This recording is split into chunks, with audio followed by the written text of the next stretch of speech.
Ahojte. Pred chvíľou som vydala video s mojou korytnačkou.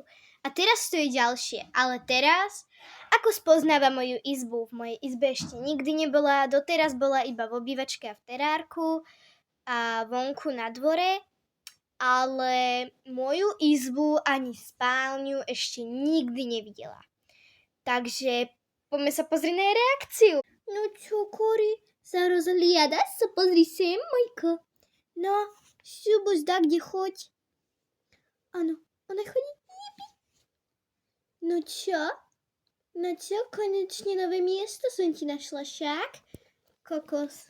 Pol roka v jednej, teda v 3 miestnostiach. Teda v 2. Však? Ty nechod do mojej postele. Dobre, nejdeš do mojej postele, máš šťastie. Či? Kokos, koryty. Ono to je strašne malá korytnačka. Aha, takto z diaľky je strašne malá. Ale takto zblízka je už celkom väčšia, ale si predstavte, ona je menšia než, čo ja viem, moja hlava. Ona je menšia než moja hlava, kúkajte. Kory, teraz si ťa požičiam. Aha, ona je menšia než moja hlava momentálne. Ja ťa vrátim teraz na miesto. A keď chcete, tak nemám problém s ňou natočiť video, kde o nej niečo poviem. A tak. Nemôžem povedať, skade ju mám, pretože to je v našej rodine tajomstvo. A tak. Kora, kde si sa rozbehla, nechcela si ísť do mojej postele.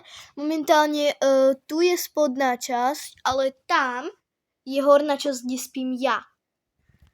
A potom vám ukážem aj Korino terárium. Však, Korinka, poď. Ideme do terárka. Kokos, ju nemusím brať ani na ruky, ona vie, kam má ísť.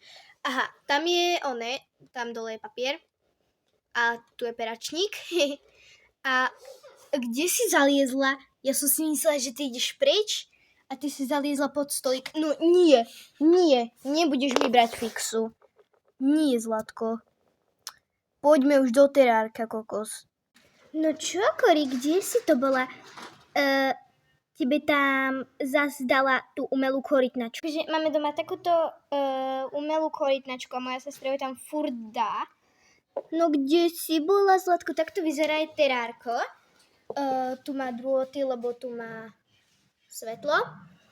Tu má domčúrik.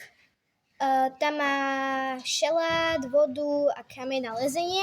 Tu má takúto umelú rastlinu a tak. Takže, čau.